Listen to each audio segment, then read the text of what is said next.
Okay, the last subject we're covering here in Module 2 is called displacement diagrams. And all the displacement diagram is it is going to be a graphical plot of follower displacement relative to the driver. So we're going to create a chart. So on the x-axis, we're going to see the driver displacement in degrees. So that's going to be our horizontal axis. And vertically, that's going to tell us how far did that follower move, and that's going to be in inches. So if we look at in chapter 4 here, section 412. So we've skipped a couple sections again. The last section here in this chapter is 412, and this specifically looks at an example going through the process of creating this displacement diagram. So if we look, we turn the page. So this starts on page 98, this section. And if I turn the page one more time, the displacement diagram they're referring to, what it looks like is what we see here on page 100, figure 441. You'll notice here that this is a chart, okay? So it's just a curve that's created where we've got the crank angle on the horizontal or the x-axis here. And you'll notice that this is in degrees. So for the crank to go around, we know that one complete revolution is going to go from 0 to 360 degrees. And that's what they have marked off on that x-axis, okay? On the y-axis, this is going to be your piston displacement or whatever your output is. In this case, the example that we're going to be working, which is going to be example 411, it is going to be an actual piston. But if it is something, different, maybe it's blade displacement, you would put that as your label. And then this is going to be in units of displacement. In this case, it's going, or in distance, it's going to be in inches. Okay. So if we go back, you're going to notice that this is our piston arrangement that we're going to be working with in this example. Okay, now this example might look kind of familiar to you. Most of you, if not all of you, have gone through computer programming. Some of you have had me, some of you have had Ryan. Okay, and I think Ryan uses this very same example. Okay, so what I want to do is shift gears just a little bit, and I'm going to go back to our module learning plan. And you are going to notice in our learning plan, there are two additional elements here. One is a handout. This is going to be inline slider crank handout. And then the other one is an Excel spreadsheet. Okay. I'm going to look at our, actually both of those. I'm going to download both of those, and I encourage you to do the same. Okay. And if I go into my downloads here, I'm going to pull up my inline slider crank Excel spreadsheet. Okay. So in computer programming, you would have created a similar computer program or an Excel spreadsheet. Now I've created this for everybody, and you can use the one that I have here. But if you wanted to kind of dig out yours, that you have, it will be the exact same thing as long as you got the correct results. And I anticipate that you did. But you can use mine here because then this is you're ensured that this is the this is a correct, good working spreadsheet. Now, what we have on the spreadsheet here, you're going to notice on the left-hand side here, this creates a displacement diagram for an inline slider crank mechanism, okay? It's also using the same designations for the links as we've been using here in our previous examples. So L2 is going to be the length of link number 2, which would be the crank. Okay, L3 is going to be the length of the connecting rod or the connecting link. Okay, and I'm just going to zoom in here a little bit. So one of the inputs that you have is you need to input how long is link number 1 and how long is link number 2. Now, in the example in our book, example 411, the length of link number 2 is actually 0.75. Okay, so we're just going to put in 0.75 and then enter. And then the length of link number 3 is 2 inches. So 2, enter. All right. Now, what you're going to notice is that it automatically calculates for us the stroke. Okay, so the difference between the highest point and the lowest point. All right. And so our stroke in this case is going to be 1.5 inches. Okay. So when we get to, our diagram and we figure out the high and the low values, we should get that to match up, okay? Over on the right-hand side, as we move to the right here, you're going to notice that we have a table. The table is going to take crank angle, all right? Delta is going to be displacement, okay?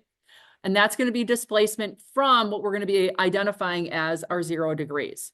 Then you're going to notice that we have another angle. This is an intermittent angle. We have a y distance, and then we also have an alpha, okay? These have to do with the calculations that were used in order to create our, if you would, our delta. This number right here, this delta, is the displacement that we are interested in, and we'll see the dimensions here in just a bit. And then as we move a little bit more to the right, the Excel spreadsheet creates for us the displacement diagram. I'm just going to kind of zoom out here a little bit so that we can see this fully. Let me try to do that again.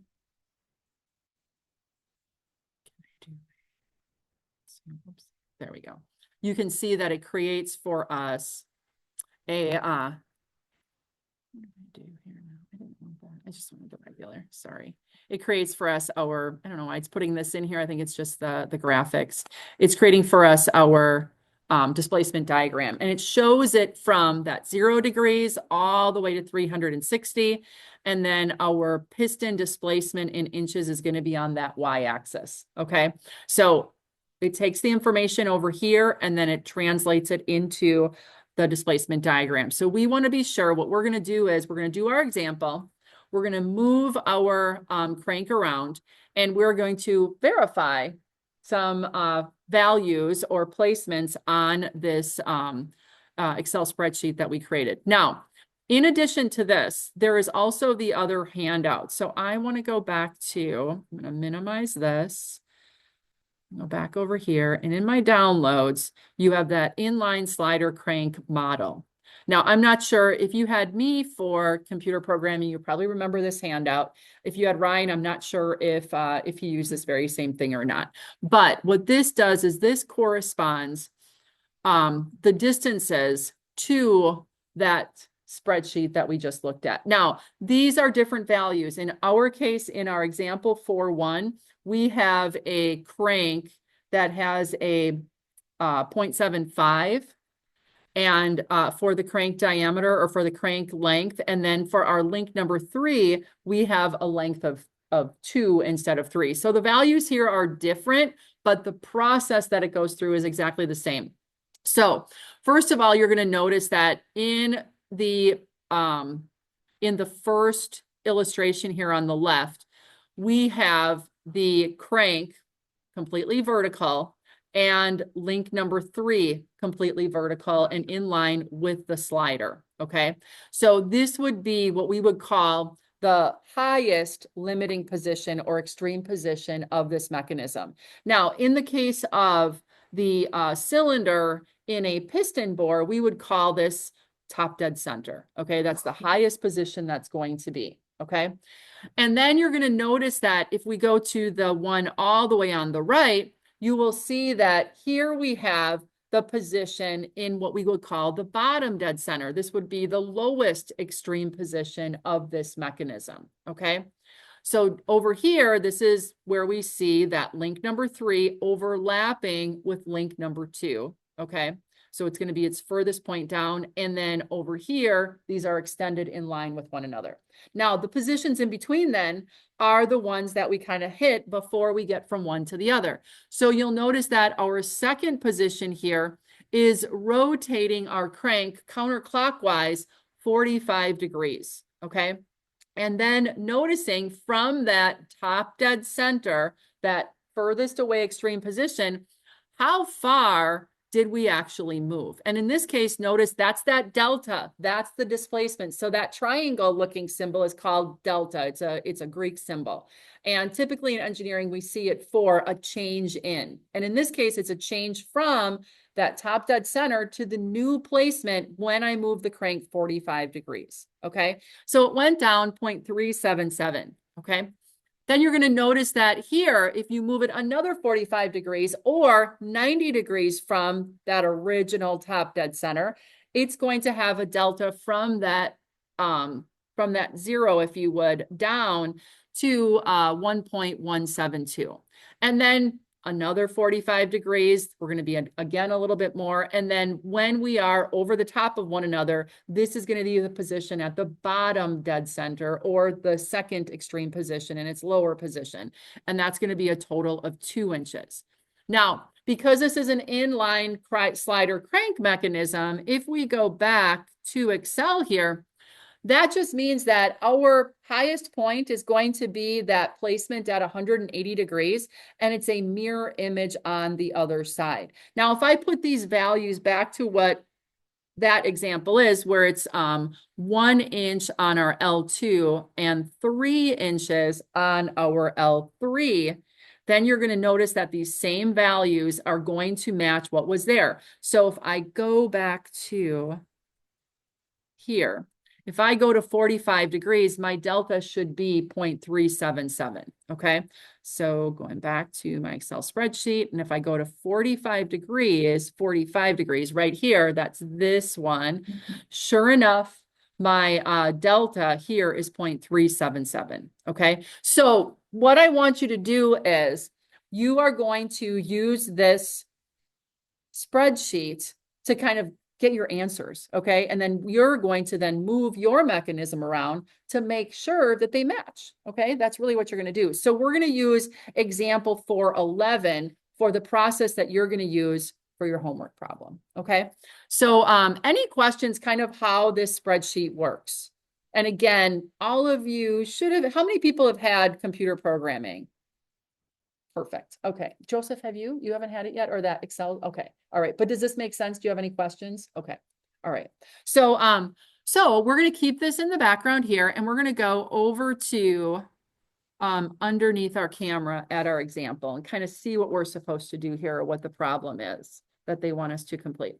So first of all, it says for 411 in figure 438, which is going to be up at the top of the page, we have a mechanism of a reciprocating compressor. Plot the displacement diagram of the piston displacement relative to the crank rotation. Okay, so here again, we kind of glanced at this earlier. Here is our frame. They're calling this the crankshaft, or what would be the crank, which is going to go around. Connecting rod, and then this is our piston that is constrained to only moving vertical. Okay, so this is the arrangement we have. In this case, we have a crank length of 0.75. And we have a connecting rod length of 2 inches. So step number 1 is going to be creating the kinematic diagram for this arrangement. So what I want you to do is we're going to, in AutoCAD, draw our base arrangement here for this compressor mechanism. I am going to just pause the recording here, do my CAD work in the background, and then I'll resume once we're all set, and then you guys can do the same on the side here. Okay, now that I have kind of my diagram started, I left kind of some of my labels off just because I know we're going to be moving this a couple different times. And instead of having to kind of fight where those are and move them as I go, I'll kind of put them in at the end where we've got room. So the things that are important here are going to be the center of rotation for our crank, which is going to be A. Then we've got the end point of what would be link number 2, which is our crank, which is going to be B. And then we also want the center of our slider, which is going to be our point C. And then as we know, our slider would be link number 3, or I'm sorry, link number 4. And then you would normally have a D in here. But because we're going to be kind of moving things around, again, for the sake of just not having to continue to move other elements, just kind of keeping it simple for right now, and we'll add these back in at the end. Now, the position that we see this compressor mechanism in is its top dead center, or what we're going to be using as our 0 degrees, our home position. So when we do displacement diagrams, the first thing we want to do is we want to determine what are the extreme positions. And one of them in this case is going to be when we are stretched all the way up and this is in its highest position. And we know that to be the case here. If you don't have that information, you need to find that first, okay? So for instance, for early examples, we usually are given kind of a random place in the cycle. And if you don't know, if you know that that's not one of the extreme positions, you need to find that first and then assign that as, if you would, 0 degrees. So I'm going to draw a line on my 0 layer. And that line is simply going to be a horizontal line. So I'm going to put my ortho on, and I'm just going to draw at a random length. And that's going to be where all of my dimensions come from. Okay, so my displacements are going to come from the 0 degrees, and we're going to then show them, where the new placement is from that 0 degrees. The next one that I want to do is going to be that lowest point or bottom dead center of this piston arrangement. And to do that, I know that the radius that I would strike along this line of action is going to be length number 3, which in our case is 2 inches, minus length number 2, which is 3/4 of an inch. So I am going to draw a circle center radius that is going to have a center of A, but this one is going to be 1.25 radius, okay? That is going to be the furthest down position of our slider, okay? So now what I'm going to do is I don't even know if I'm going to do the dots because they're going to get kind of big here. So I am going to draw on my object 2 line, where I am going to go from the center of what would be from 1 to that placement right there. I'm going to have to put a dot because it's right on the line. That's why. So we'll copy our pin connection here to the intersection that was created. Here again, see, we end up moving things around. So this is going to be actually the end of link number 3. So this is going to be we're not going to do primes for each of these except for the extreme positions.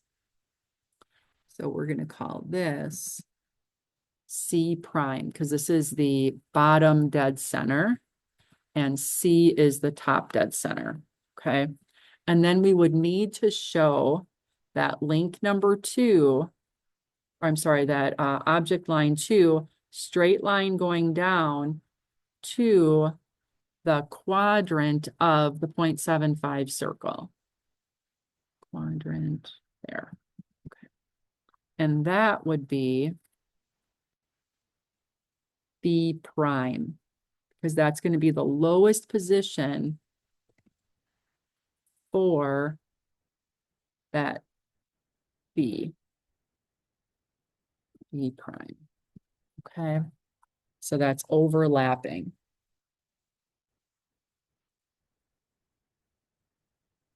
So C is the highest position. C prime is the lowest position of the slider. I'm not going to redraw the slider because we're going to be doing intermittent placements here, and it's just going to be lines over lines over lines. You'll see in just a bit, it'll kind of make sense.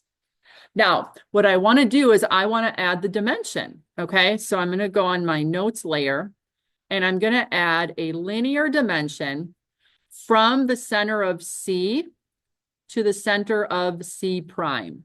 Okay.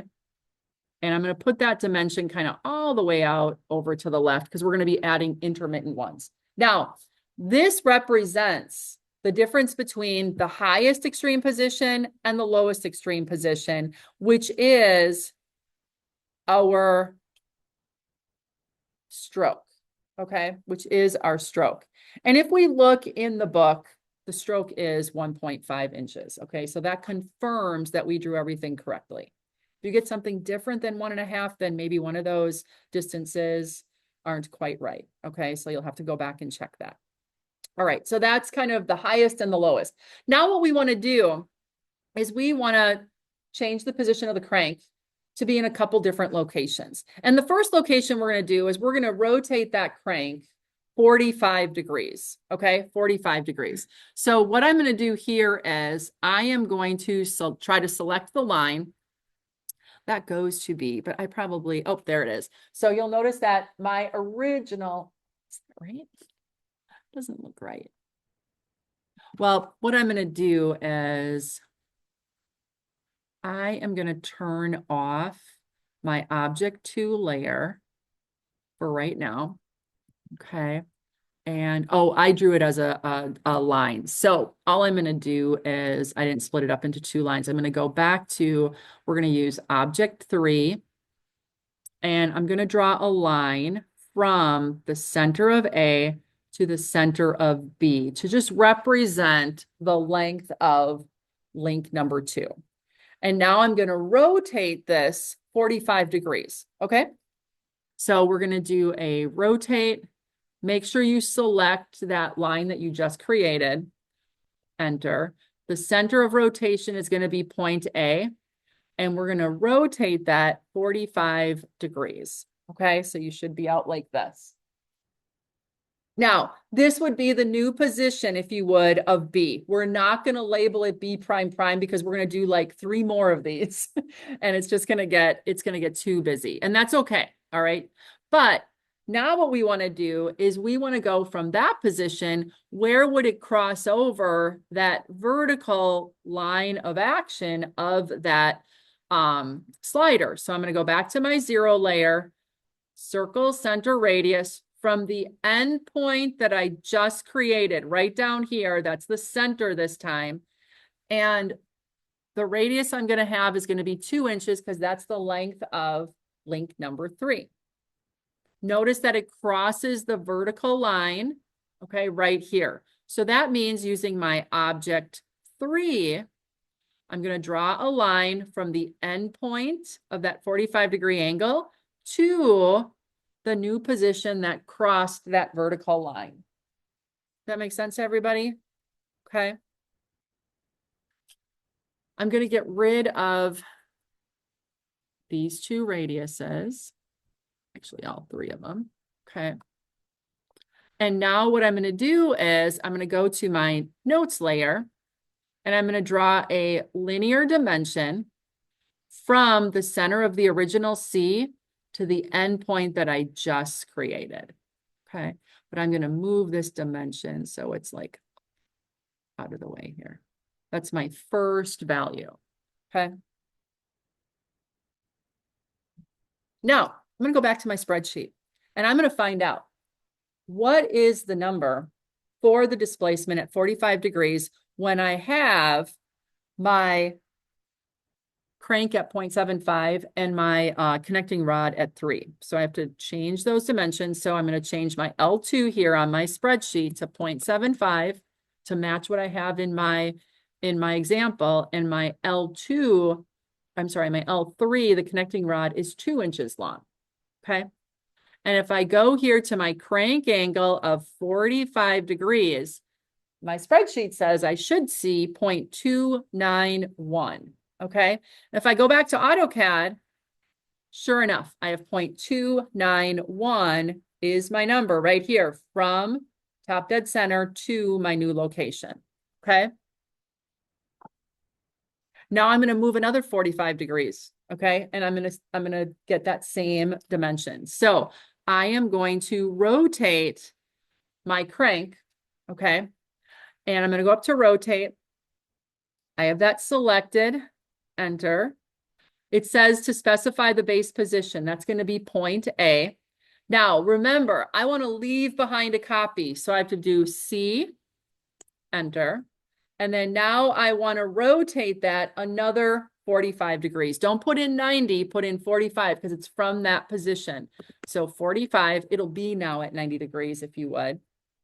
And then now I'm going to go back to my 0 layer and I'm going to draw a circle center radius. The center is going to be at the end of that point. And then I'm going to draw a radius of 2 inches, which is the length of link number 3. It crosses that vertical line right here. So I'm going to change my object. I'm going to add, if you haven't done so yet, you want to add another object layer. Okay.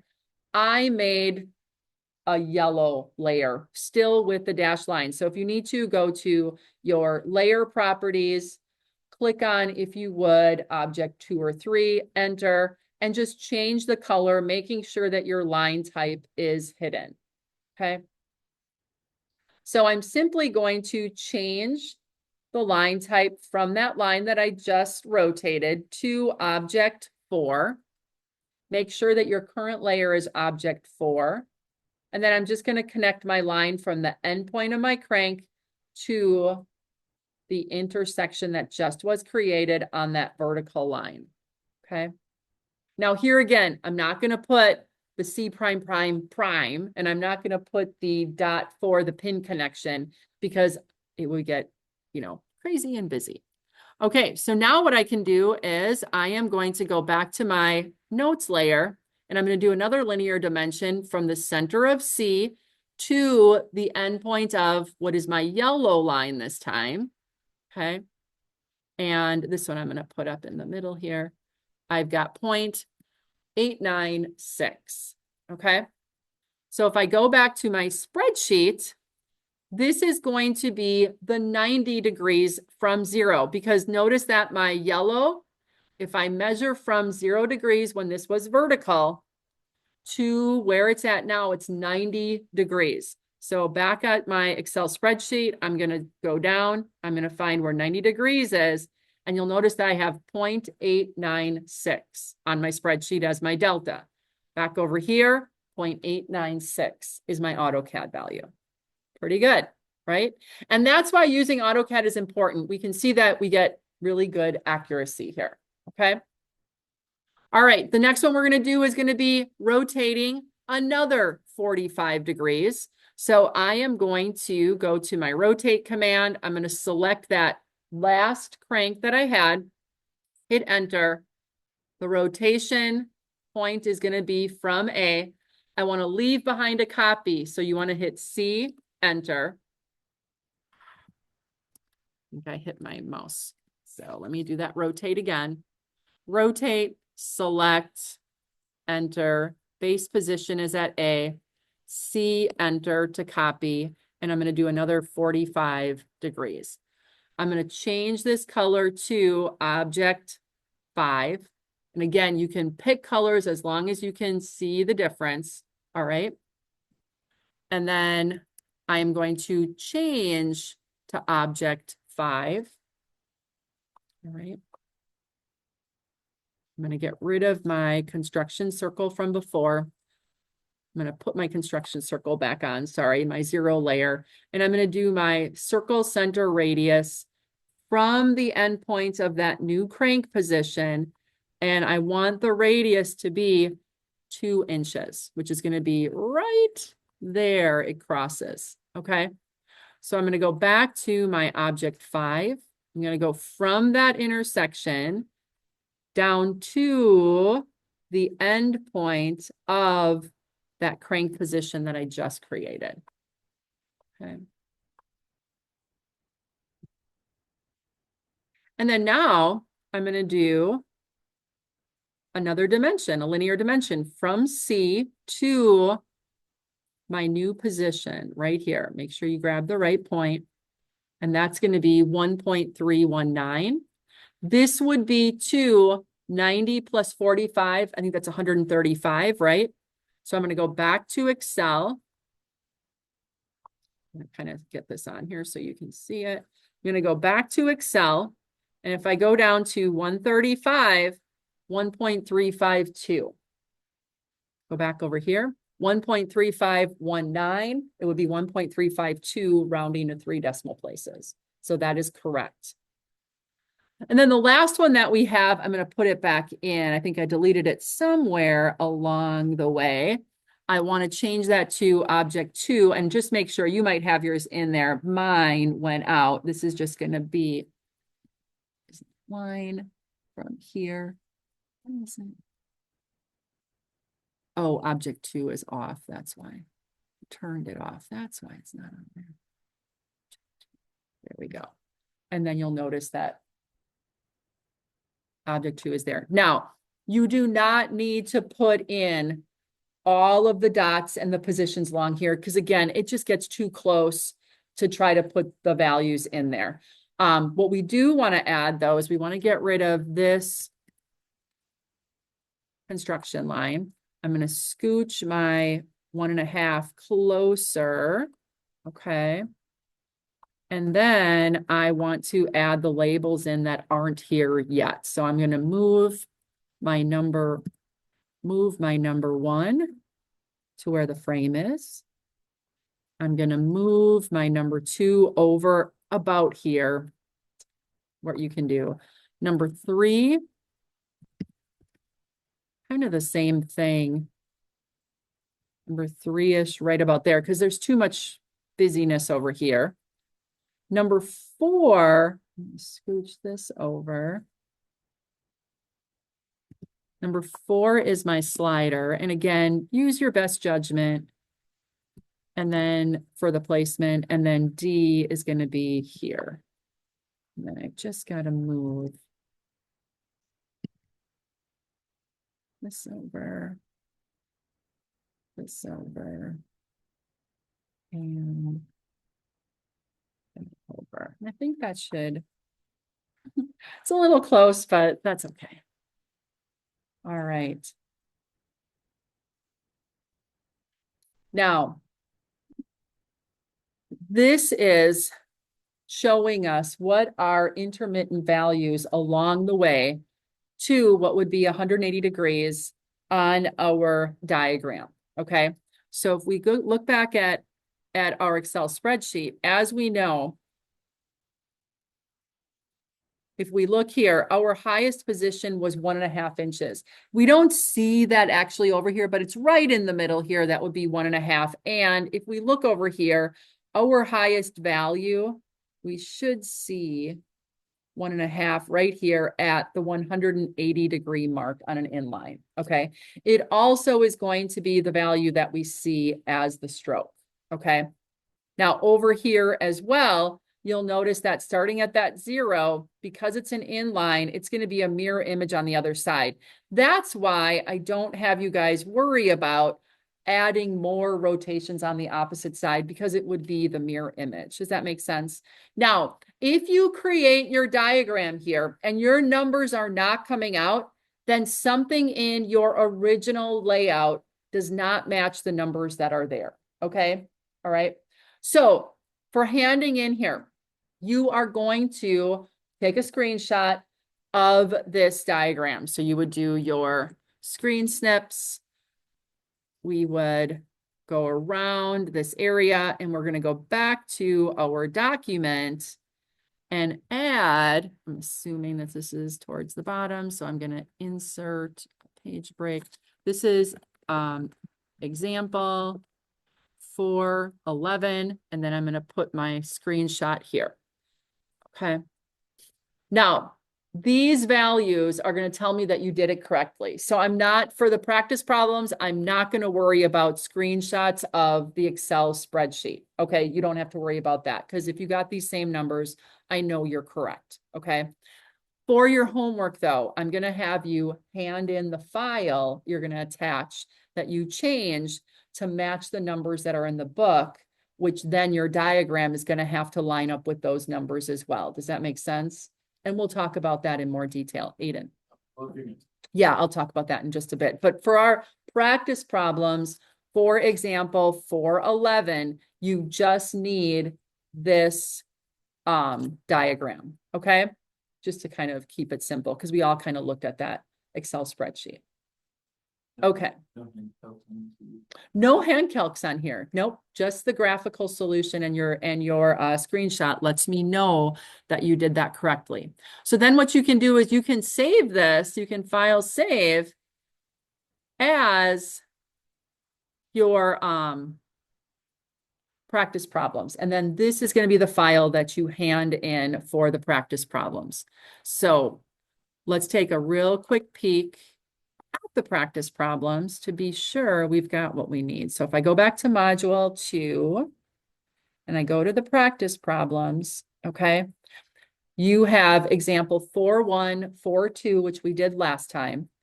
Today we did 4.6, 4.7, and 4.11, okay? And then, like I said, you don't need to worry about the Excel spreadsheet or the file for the practice problems because we kind of looked at that together, okay?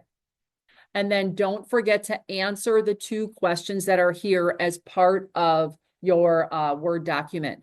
Make sure that you tell me what are the 2 things that you learned here in Module 2, and still maybe a couple things that you feel like you need a little bit more confidence on, okay?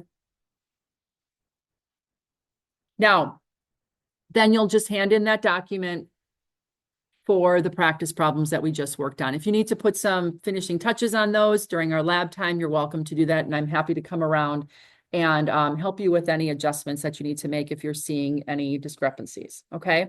So any questions on kind of content and practice problems at this time? Okay, then I'm going to stop the recording here.